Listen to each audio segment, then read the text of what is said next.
the Nitro Warriors, the top guns of the quarter mile.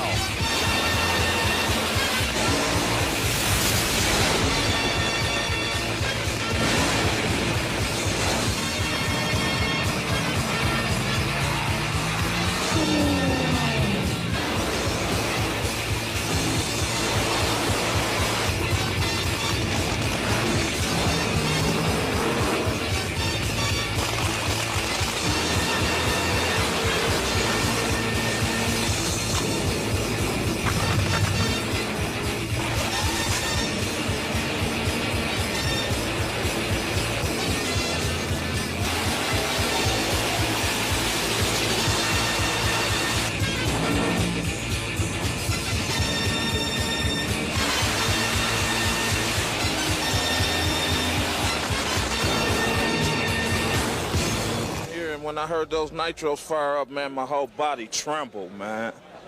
I feel something that I ain't never felt before. Powerful, man. Powerful. Real powerful. Now, is there a better way to describe nitro racing? Hello, everyone. I'm Big Daddy Don Garland. And I'm Kenny Youngblood. And welcome to the Museum of Drag Racing. We're here to bring you the very best in drag racing entertainment. And this episode of Nitro Warriors is called Nitro Warriors.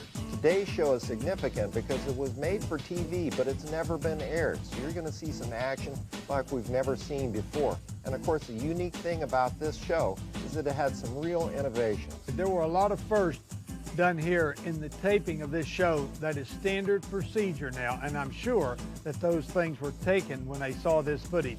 Things like interviews with the crew chief, special camera angles, live trackside announcing.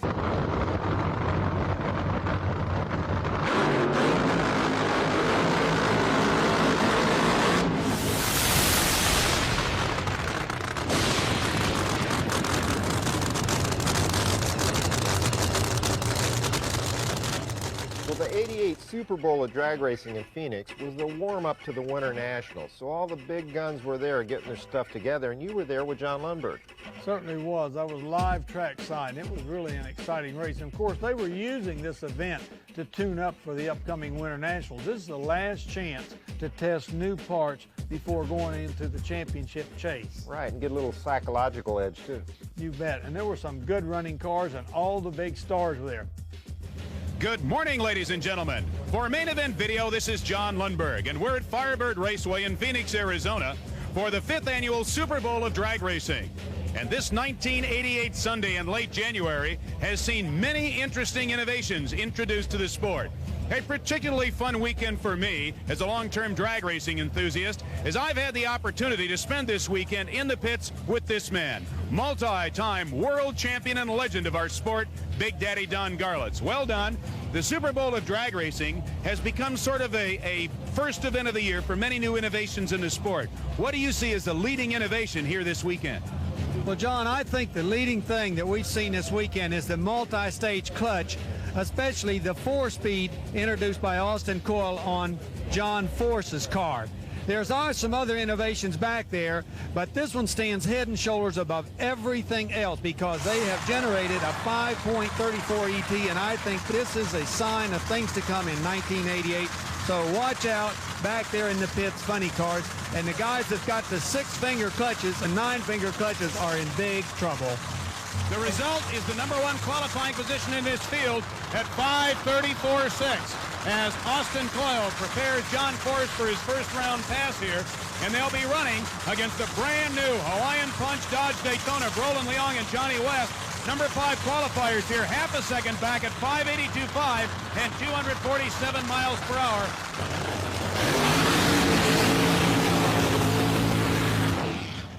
John Force, burnout. Coming up into the bleach box now, the brand new Hawaiian Punch Dodge Daytona of Brolin Leong. I'd like to add also that Austin Coyle is a very similar type personality to Dale Armstrong. He never stopped thinking. There's a lot of other little tricky things on that car, John, such in the fuel system that nobody knows about, that Austin Coyle is constantly working on and developing. And the difference between the Austin Coyle Force team And the Bernstein-Armstrong deal is Armstrong and Bernstein, they sell their stuff, and Coyle doesn't sell anything. Keeps his secret to himself. And that's the burnout. The car doesn't sound any differently, but at the beginning of the 1987 season, John Ford 5 supercharger combinations in a row due to crossfire between the two magnetos on the vehicle. So they started with one magneto. After their burnout, they pull it back to the starting line, put the body up. Austin Coyle clicks on the second magneto, and these guys are ready to drag race. They roll in to move. Remember, once the second light is on 7.5 inches away from a red light, and you're controlling a 4,000 horsepower car. Look at that force go. 540. He's gone 268.65 miles per hour, and the Roland Leong team cards a 593, 243.24 miles per hour, and John Force, Don Garlitz, has just established the reality of that 5:34 elapsed time. Yes, exactly. And did you notice, John, when the two cars went down the race course, it was no question. We didn't even need wind lights to tell who was winning the race. There is so much difference between a 540 and a 590 that anybody here knows who's winning well before they ever get to the end. Okay, on the starting line, we have Don the Snake Prudhomme. Don was out a whole year, you know, as he kind of laid off and just kind of took it easy. Came back last year, did real well. The old Snake is back. His competitor, the number 8 qualifier, Ron Sutherland's brand new Desert Red, a vehicle so new that it hasn't even been painted yet, a 1988 Chevrolet Corvette. Now it's a 7:99 qualifying time for Chris Lane, the driver of the Desert Red, with Prudhomme in the field number 4 qualifier at 5:62. So there's virtually no contest here. The Snake just running against himself. Yeah, well, he's still got to get by this round to get into the semifinals. And believe me, you can smoke your tires. Anything can go wrong. You can break a rear. You can do anything. The Desert Red could win the race, but it's not fun.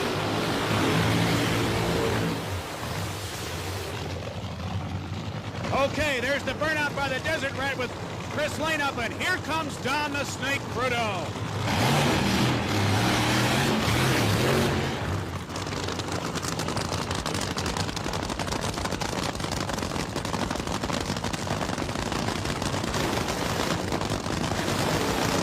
They say the old fire dogs respond when the bell clangs at the fire hall.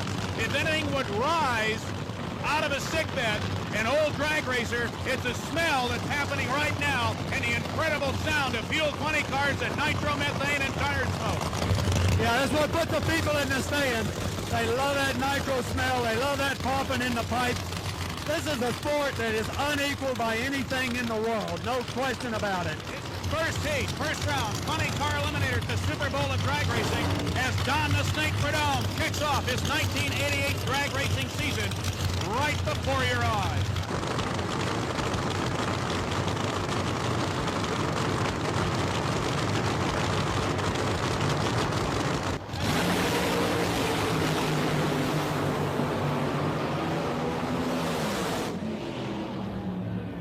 The winner, Don the Snake Prudhomme, 5.69 seconds, 257.14. And runner-up, Ron Sutherland's car with Chris Lane up 573, 221.13.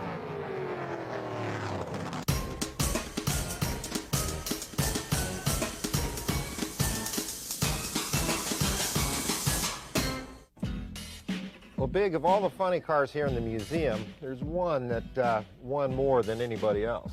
Yeah, that's that Army car of Don Prudhomme's, and we're really lucky to have that, you know. I caught Don in a weak moment and bought that from him. Why do you think that car ran so much better than everybody else back then? Well, I kind of think the crew chief probably had something to do with that. Wasn't that Bob Brandt that was on that car? And he was one sharp cookie. They were the first ones that really got onto the really rich condition when the car was idling. Because I noticed when he was running a night match race, there were no flames coming out of the pipes when it was backing up and getting ready to go to the line. Everybody else had these little blue flames. Well, they were rich, and they didn't even realize this was what the problem was. The other guys were too lean, and Prudhomme had his real rich. Oh, yeah, and that thing dominated the class. No, virtually unbeatable. Now, Big, did you think when Force ran that 34 that they'd be running almost a half second quicker today? Certainly didn't. I know we thought when he did that, that was about the end of the line for the funny cars because of the bodies and everything. Little did we know they had a lot left in them.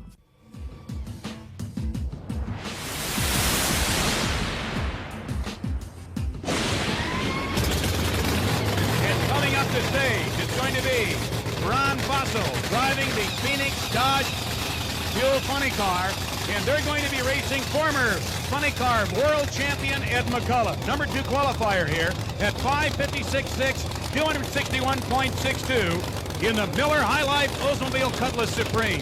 Okay, burnout time for McCullough. And Andy Ace annihilates the tires coming out. Coming up very soon will be Chris Lane.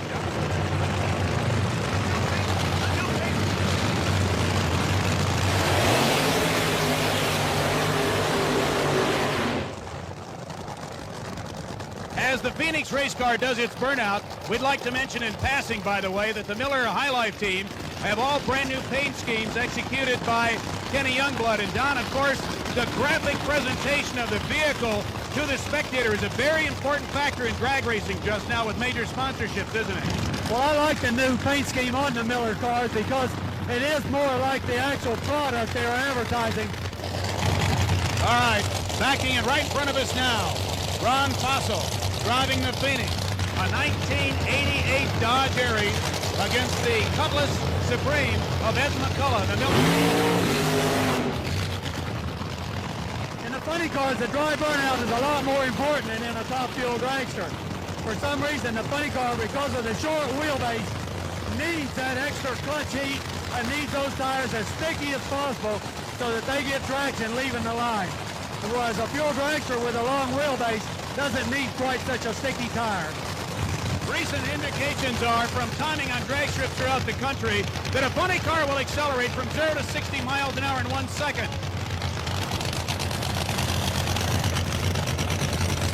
Now they're ready to go. Ron Fossil in the right lane. In the left lane, Ed McCullough ready to accelerate down the quarter mile.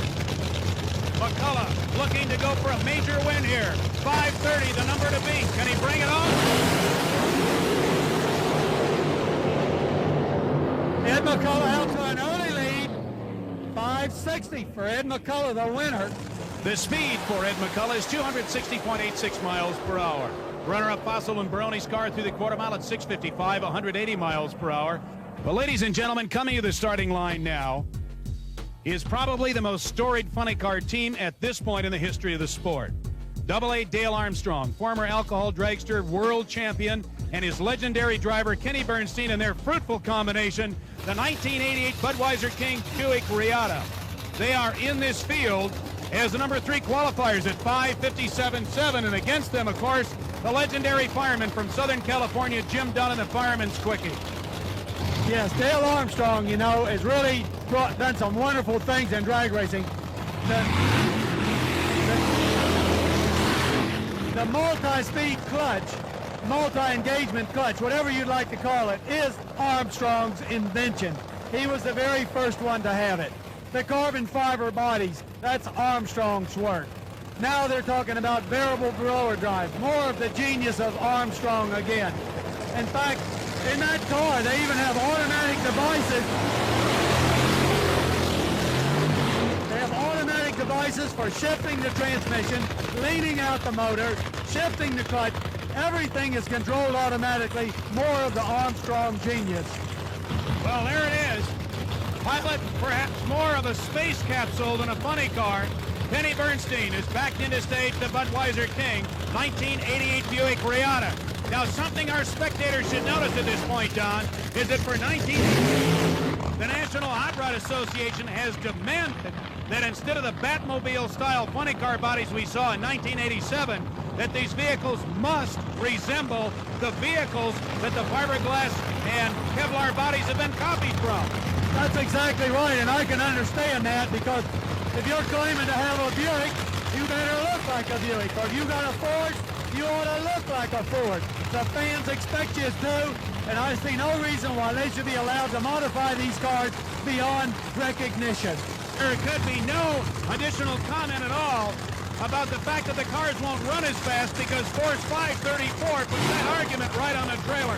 Exactly right. Here we go.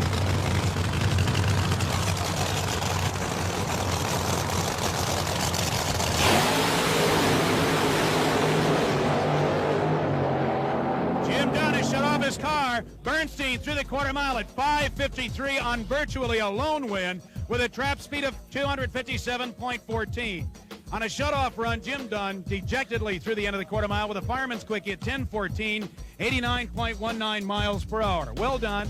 You may not have the exact number in your mind, but can you kind of peel off for us what incredible number of functions that Dale Armstrong monitors on that car as it goes down the quarter mile on each pass? I can tell you exactly. He's monitoring 24 functions on that particular computer. The one that I had in my car at the end was 20 functions. A lot of guys are 15, 16 functions, but Armstrong's is 24 functions. So he gets a tremendous amount of data back at the end of the run, which he is able to correlate then and consume and make the car go faster for the next run. Okay, at the end of first round of Funny Car Eliminator, we've had two 560s, a 550, and a 540 by John Force, who still, at the end of the first round of Funny Car Eliminator, has a tenth of a second on the entire program of Fuel Funny Cars.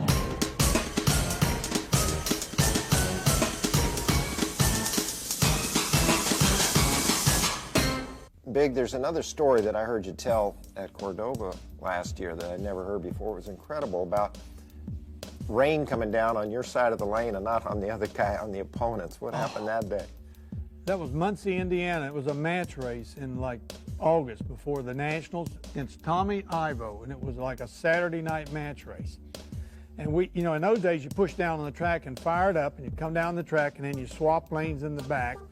And as they turned in the back and I started moving up to the line, there was a sprinkle coming on my goggles. You figured they'd call the race. And I didn't want to go up the line, and the starters motioned me up, and I see Ivo up on the starting line, and I'm waving my hands. No, now it's raining even harder, and I won't go to the line. And so they just sent Ivo on a single. And I watch Ivo just go out there just as nice as you please, set a good ET. I'm getting out of the car. I want to know what's going on. It was raining on my side of the drag strip, and on Ivo's side it was dry as powder. Boy.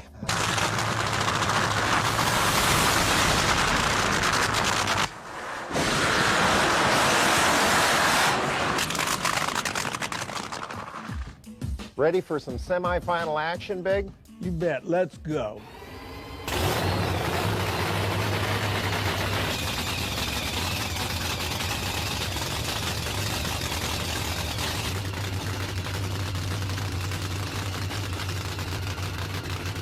All right, firing up behind us.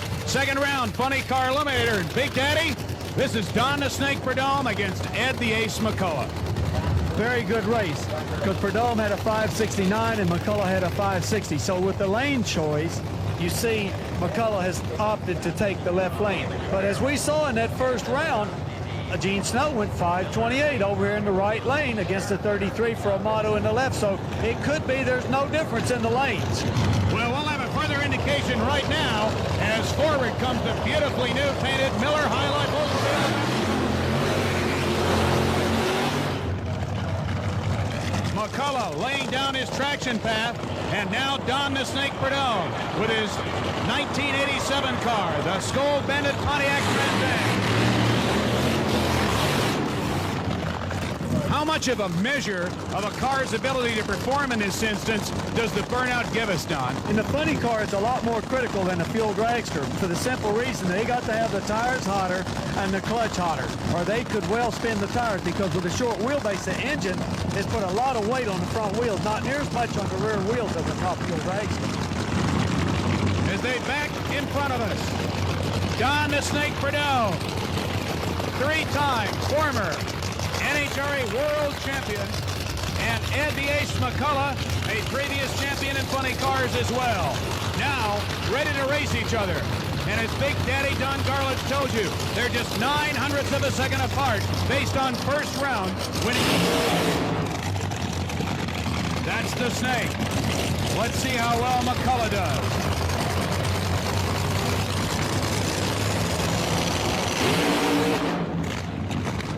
go. We saw quite a burst of very dark clutch dust coming out of the back of McCullough's vehicle on that dry hop, Don. Is that the purpose of the dry hop? Clean the tires and warm the clutch up? Yes, it is. And that dust tells you just how loose that clutch might be. And obviously they're running it loose to keep from having those tires spin. They're in the race, ladies and gentlemen, at 9/100ths of a second apart.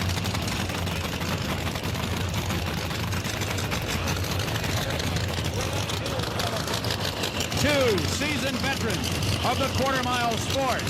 Now, it should be mentioned here that Don the Snake Prudhomme is racing with last year's combination. He will not debut his new vehicle until the next major event. Ed McCullough rolling into stage. Bernie Federley has that car ready to go. And let's see who goes into the final round of 20-car eliminator here at Firebird Raceway.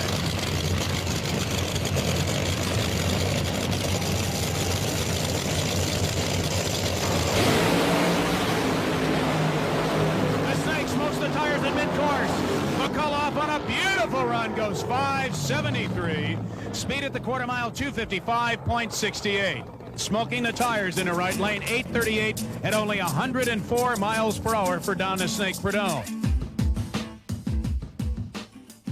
Bernie, at the risk of being redundant for all the people who've gone to drag races thousands of times, kind of give us a little breakdown of what happens before you take this car to the line for the next run. Now, you've obviously come to the racetrack with a brand new engine. You're ready to go. You make one run. What do you have to do before you can run again?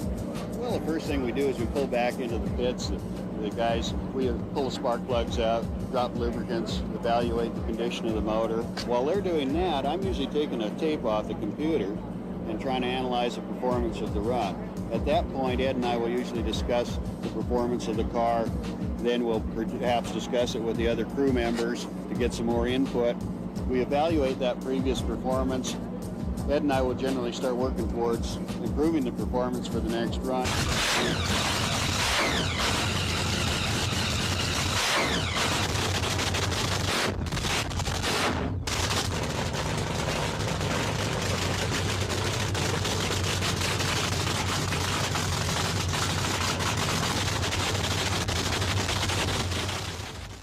Boy, it's great to see Bernstein and Prudhomme in the funny cars. Yep, they had one more year in those funnies before they switched to top fuel.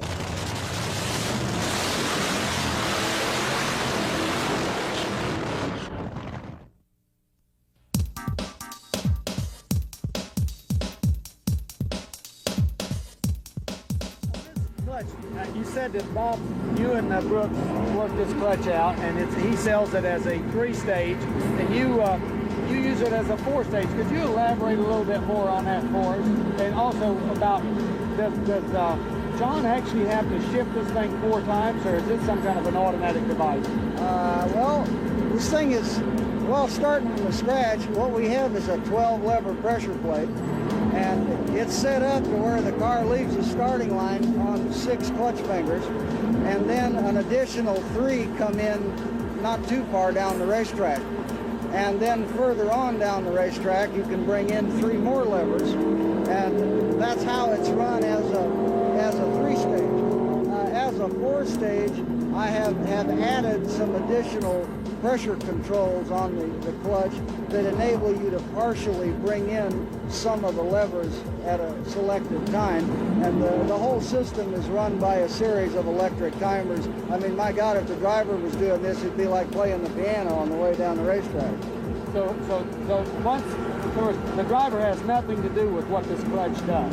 No, he just drives the car. You determine this. It's where all you set the automatic. timer, so you can actually change it prior to the run. Obviously not during the run, but prior to the run, you can change the timing if you like to bring the levers in differently. That's correct.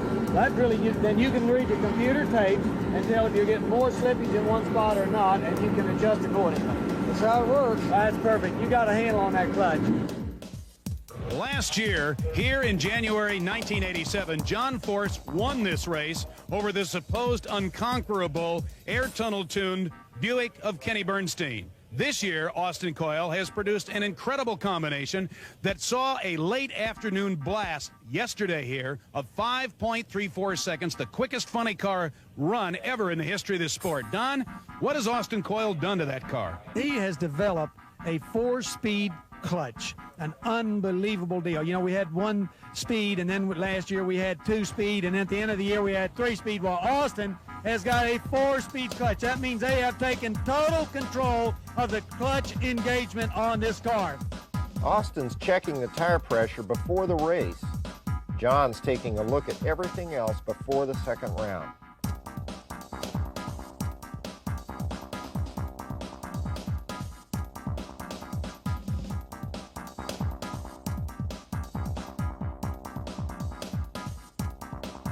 Force is strapped in the cockpit.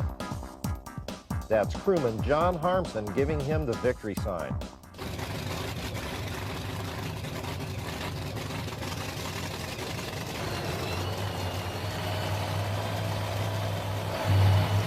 Here we go. The cars are started. Fastest man in a funny car in drag racing on this weekend at 5.346 seconds. And here comes Kenny Bernstein in the Budweiser King.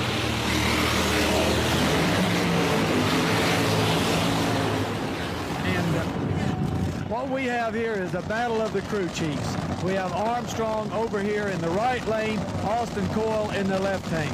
I would say probably 2 of the smartest men in drag racing because of the innovations that they keep coming up with. They're literally running these cars from the back in the pit. The timers are shifting the transmissions, leading out the motors, shifting the clutches. It's an incredible technological thing that's happening here in drag racing. They back into stage for the dry hop. Force at 540. Bernstein at 553. A 1300ths of a second elapsed time differential.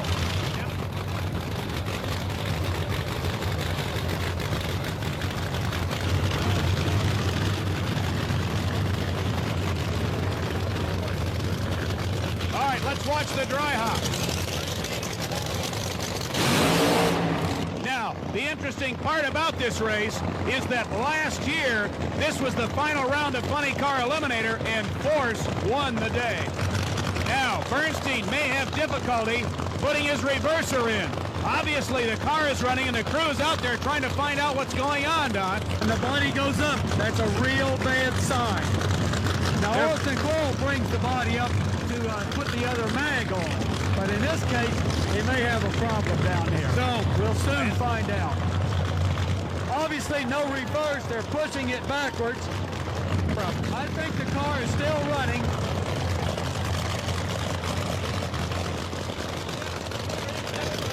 They're backing him up. The reverser has obviously went out of Bernstein's car, and the crew has physically pushed this 2,000-pound monster back to the starting line. That just goes to show you how hard they want to race. All right, when automation fails, you muscle it back to the starting line. One end up, tires smoking, Bernstein out, Force goes, 541. 541 for John Force at 267.85, and perhaps the world's most thoroughly prepared race car is out of horsepower. Well, it's always good when you can win, and this day's happening. I don't know why it's happening, but a lot of work's gone in here for my team, and Austin Coyle especially in the last 3 months, and they've given me a car. It's like driving an automatic. Maybe I got me a race car like Bernstein has, and now we can race with him. There's a little disagreement on the start line. I guess Bernstein's reverser broke and they pushed it back. You waited for him. No, they wanted us to single because Bernstein was still sitting out there when I was staging, and no, we just waited a long time here to get a shot at him, and I was going to give him a little more time. So you figure you can outrun him. We're all trying to check our stuff out, and I wanted to race. A lot of time elapsed, though, and those tires were allowed to cool down way too much. Consequently, there they were with smoke off the tires just off the starting line. Hot engine, cool tires ends the second round of Funny Car Eliminator.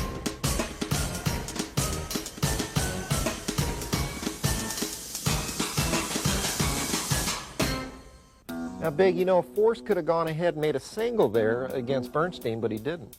No, I have a lot of admiration for him. Shows the mark of a true champion when he'll wait and go for a real run and not just a single. Plus taking a chance on building too much heat in the engine, either hurting it or smoking the tires. Yeah, they wouldn't get away with that today, you know. They run them a little closer than that. But in those days, you had a little bit of leeway. Well, you know, Big, that really shows a lot of character, doesn't it? And the other guy that comes to mind over the years of drag racing is the Goose. Tom McEwen has really been a class act, hasn't he? Yes, he has. He's a true sportsman, and he's done the same thing that you just saw Forrest do a lot of times. And he'd loan you parts, loan you tires. I remember the U.S. Nationals when he had a lot of pressure. His son died from leukemia, and he won that race. And I'll tell you, it brought the entire house down in tears. As usual, the Goose kept his calm, and he was very moved to tears, but really a class act. I've had the fortunate pleasure working with him over the years, and he's always a lot of fun and a great guy.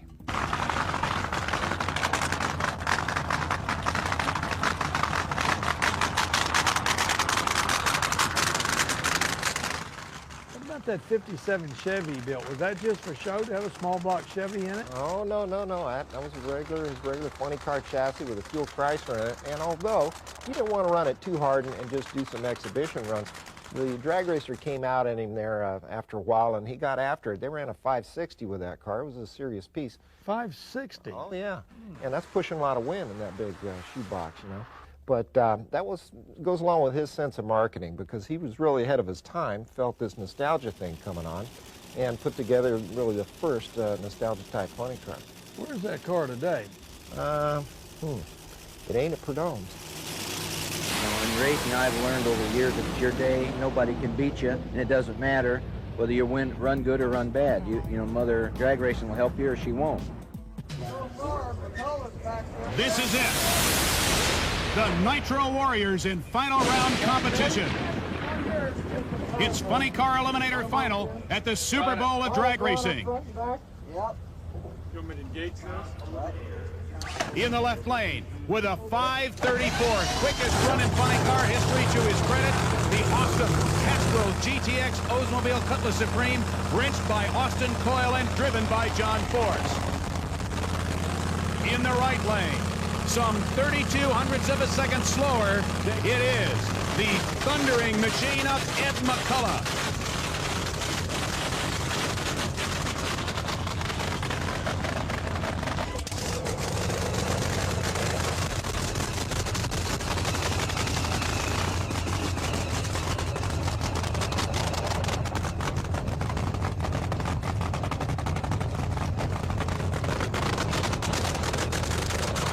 Bodies are down.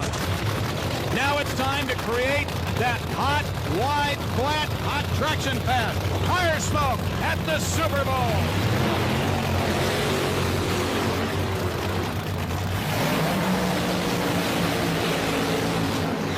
The handle, 12 miles per hour and 32 hundredths of a second. And we'll know who did it well and who did it best in just a few moments. Now that the tire smoke is blown out of the cockpit, the hatches are down. Austin Coyle turns on John Force's second magneto. And they now prepare for the dry hop. Up they come.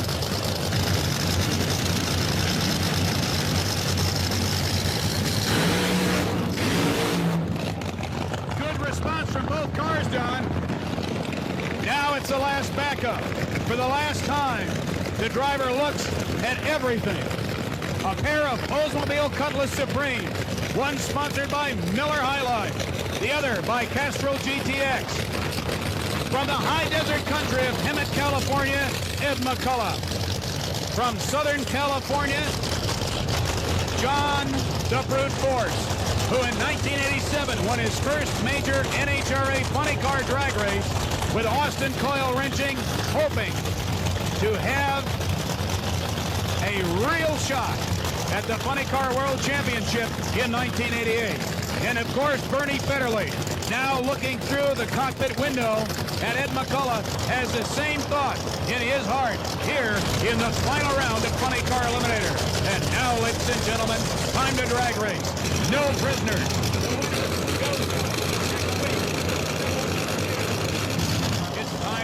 To move forward to the stage. 7.5 inches away from the red light.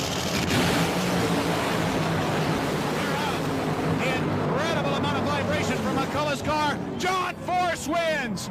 5:47 for Force, 2:67.06. 5:73 for Ed McCullough. You could just feel the vibration as McCullough's car traveled past us here on the podium. The runner-up speed for Ed McCullough, 204.08.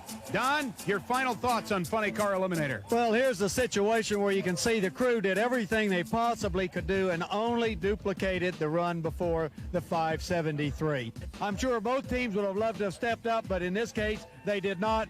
Force is the winner, and you can bet the crew is plenty happy about it.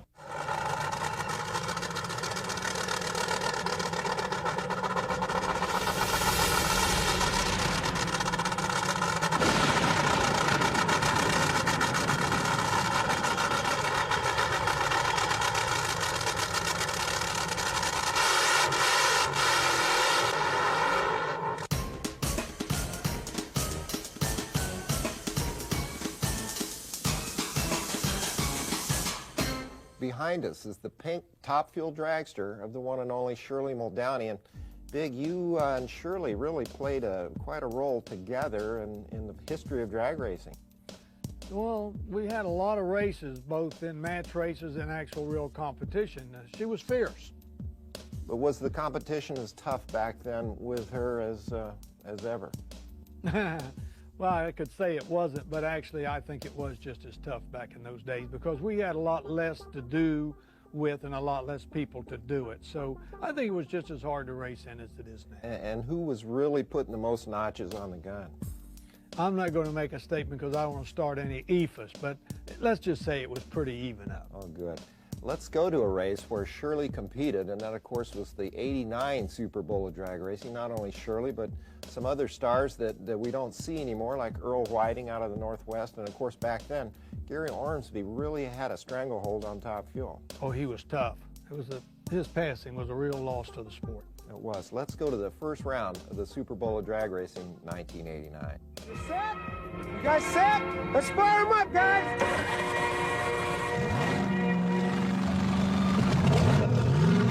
That's the sound we've been waiting all winter for. A sound of a Top Fuel dragster coming to life. 4,000 horsepower, supercharged, fuel injected on nitromethane. And here we go with the first pair of Top Fuelers here at Firebird. In the right-hand lane out of Oregon, it's the logger turned drag racer. Here comes Earl Whiting. And his competition in the right-hand lane. The California-based Posey and Murdoch car with Robert Reel at the throttle. Two of the best Top Fuel dragsters in the country right now, getting ready to do battle here at Firebird. This is the first race of the season, their first chance to try out everything they've learned all winter. The crew chief's busy checking over everything as they back up towards the starting line.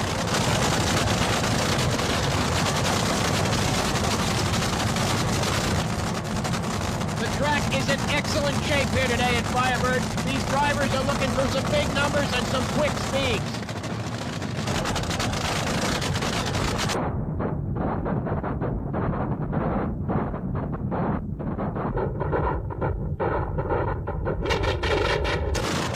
The sounds of these engines is deafening. It's unbelievable how loud they are. And the air's starting to fill with the fumes of nitromethane.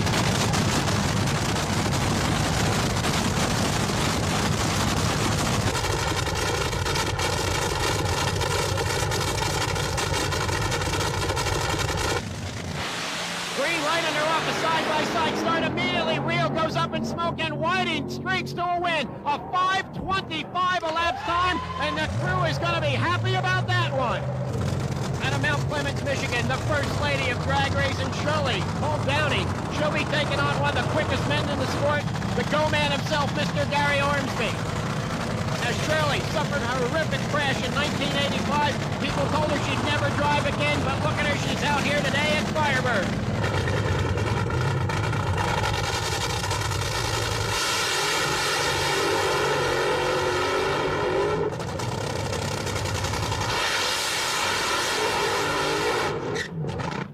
Ormsby, a very successful car dealer from Roseville, California, loves to be a full-time drag racer, and he's out each and every week with his Castrol car.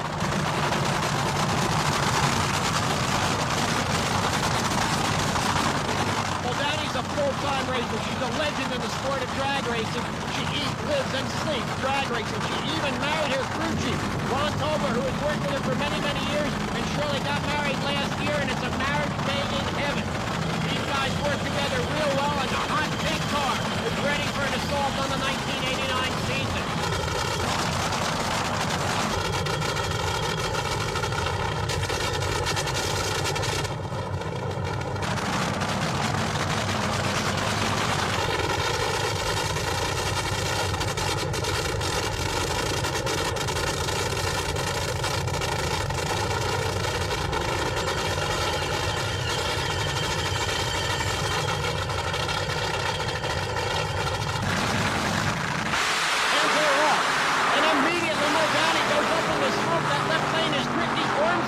A 5.08, 278 miles per hour, a great pass. Next up, it's the Professor Frank Hawley, owner and proprietor of the drag racing school, now driving for Larry Minor. He'll be taking on Jolton Joe Amato, defending world champion in his PRW car.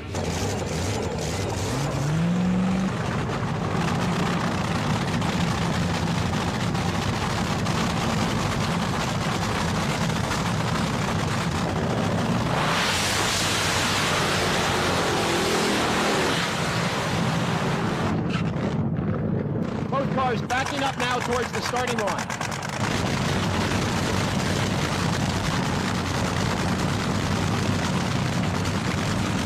Amato's the guy that everybody's going to be taking a shot at this season. He's the defending world champion, and he wants to regain that crown. Now, Hawley's the professor, and a lot of his students are out there watching him, and he can't screw up.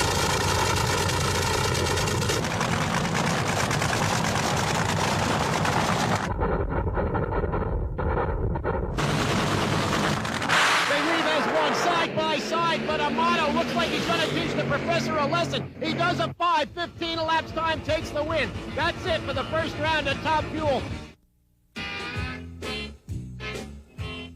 Second round of Top Fuel, and what a race we're going to have here. It's like the instant replay of last year's final round. These two guys met last year, Dick LaHaye and Joe Amato. Amato was the loser that time, and he's got revenge in his eyes this year.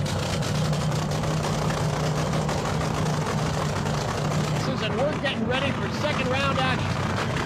Kim runs towards the starting line to meet her dad as Amato watches the general's left hand for the burnout signal.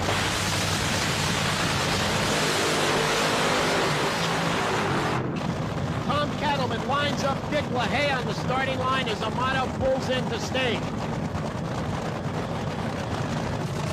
Two world champions, one of the most intense rivalries in Top Fuel racing going on right here. Both drivers have the same goal, a win here and a shot at the final round. A whole shot for Amato. It looks like he's going to smoke him. And he does with a 5.09. Ormsby's crew chief Lee Beard checks the track. They've got lane choice. They pick the right lane as Earl Whiting looks down track.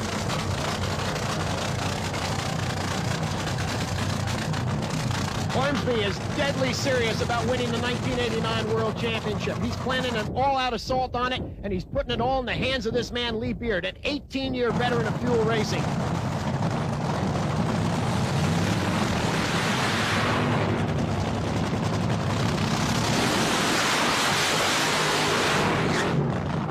Smoke, smoke, and more smoke. The burnout designed to heat up those rear tires for more traction. Tim Farrell, Whiting's crew chief, goes out to meet him and guide him back towards the starting line as Gary Ormsby brings the Castrol GTX Streamliner back towards the starting line. Whiting's crew calls over Bob Brooks of AFT Clutches to take a look at their car.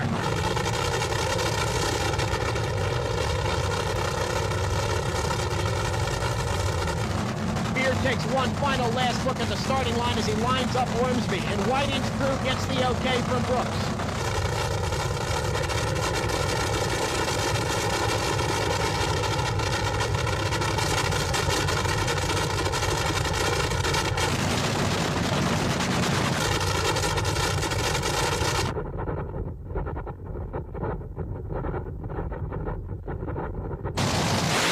Ormsby gets the whole shot, and it's Ormsby all the way. He's going to do and he gets the win with a 5:13. Gary Ormsby was really at the top of his game then, wasn't he? And the man to beat in Top Fuel.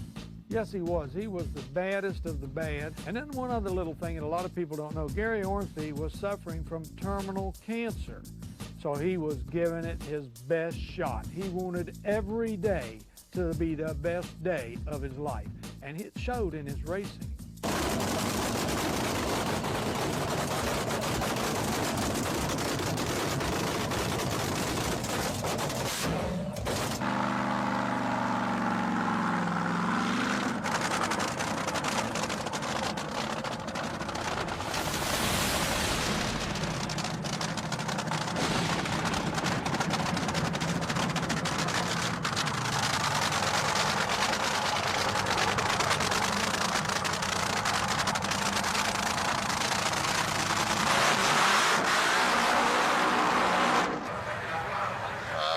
It's like to be top fuel driver in NHRA.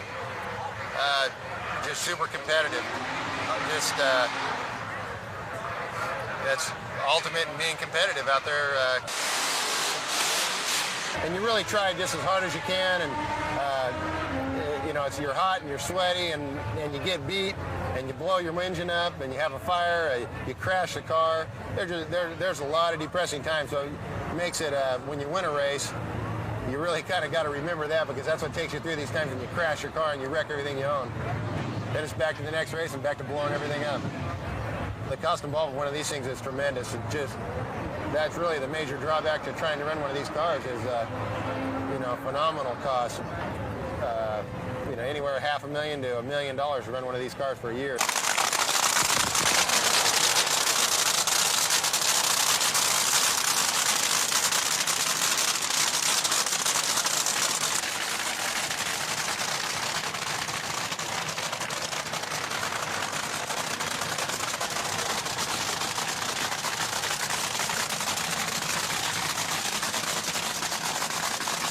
Got to be smart. When it starts getting over your head, you shut it off. That's the biggest thing about driving one of these things, knowing when to shut it off, because if you let it get away from you, you end up getting hurt.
Gary Ormsby's radical streamliner. It never really worked right, but Gary spent a lot of money on it, and it had a lot of really good ideas.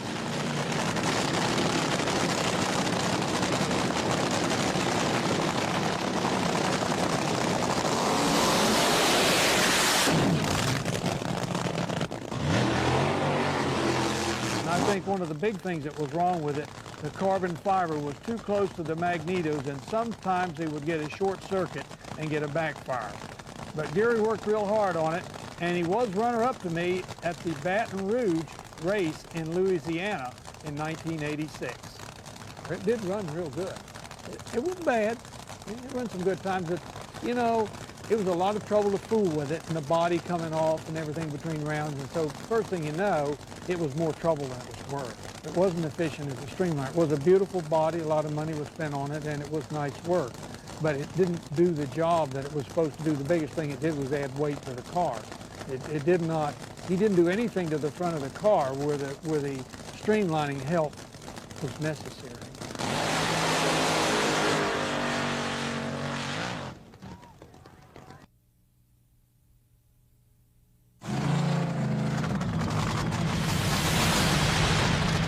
There's quite a dichotomy of Shirley. I mean, on one hand, she's really a very feminine woman when you get to know her, and yet there's this gutsy daredevil side of her almost. Have you seen that?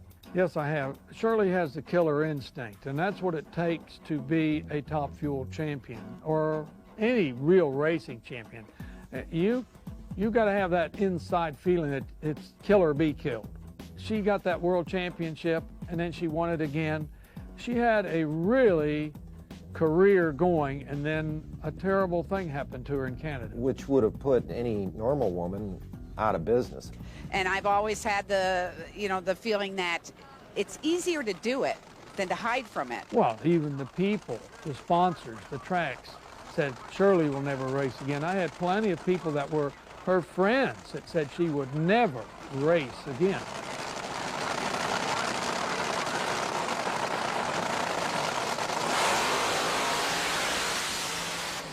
And she had such terrible injuries, who would not believe me? Right, but that wasn't the case, was it? She came back. I was just absolutely flabbergasted when she did come back, and she did well. I mean, right at first, it's just going down the track to me was doing well, because I know what it was like when I got back in my car after I blew my foot off at Lyons. I mean, it really took something to pull those belts and tighten them down, because nobody had a gun to your head.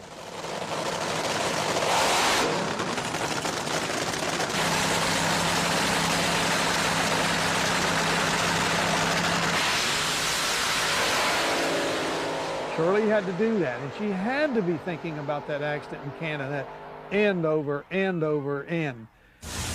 It's the thing, that foot will never be right, What's it like when you're sitting in the... I'm okay if I'm sitting down, but I can't spend any time on my feet. The most I do is I'll go to the mall for maybe an hour, or I'll grocery shop, but I can do no more than that. And the races doesn't bother me, because I sit in the truck a lot. I don't walk around the pits hardly ever. But what about that left foot is... How about that killer instinct? Did you lose that for a little bit? No, I want to win as bad as anyone else out here. And I don't know how they refer to it, but I'm pretty intense. And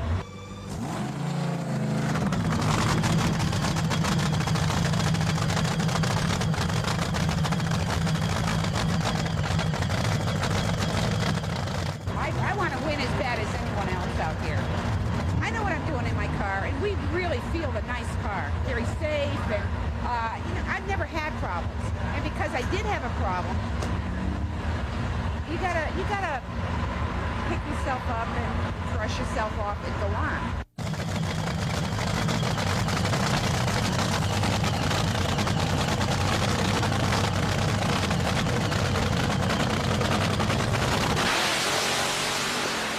I've never lost my confidence. I know that when I go to the starting line, my people have prepared my car to the best of their ability, and that's certainly good enough for me.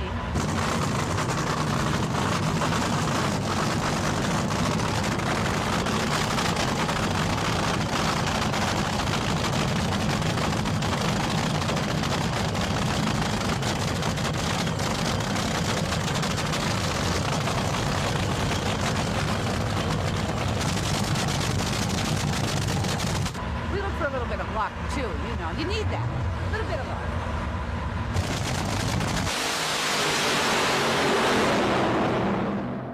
Well, Big, what's the one thing that you could tell people about your feelings toward Shirley Muldowney that nobody would really know? Well, I think the one thing was that I was working on my car in Missouri when the word came over the radio. It broke in and said, we have a special announcement. Shirley Muldowney has just had a horrific accident in Canada and is in critical condition and on her way to the hospital. And I just kind of dropped to my knees and said a little prayer, because all of that years and years of animosity and everything just kind of faded away. And all I could think of was for Shirley to be okay and to be able to race again, because I knew that's what she wanted to do. And from my point, I was really sorry about all the nasty things that I had ever said about her all of those years, because funny how all of that just faded away when I got that terrible news. But the good news was she did recover and she did come back to race again.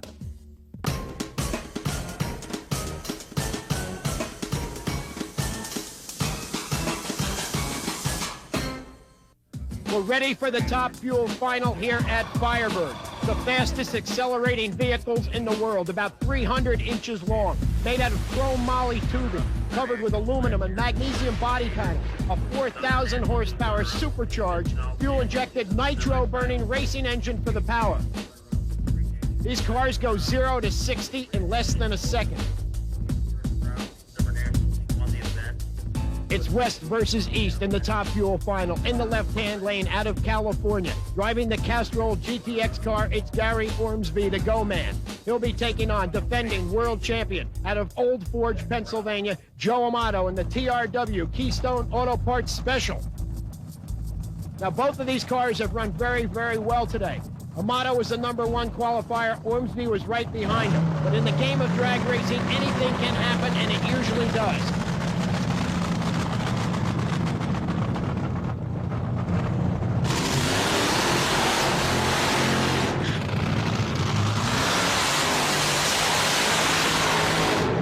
Okay, now the sun is starting to set. It's starting to go down. The air is getting cooler. What that means is that these cars are going to make a lot more horsepower. The cooler the air, the more horsepower these engines generate. And it's up to the crew chiefs to tune these engines for that condition.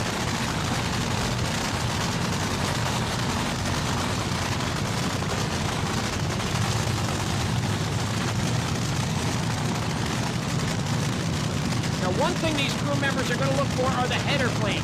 This time of day, you can see the actual fire coming out of those pipes, and they can see whether a cylinder's firing or not. That's a good indication on whether or not they're going to drop a cylinder.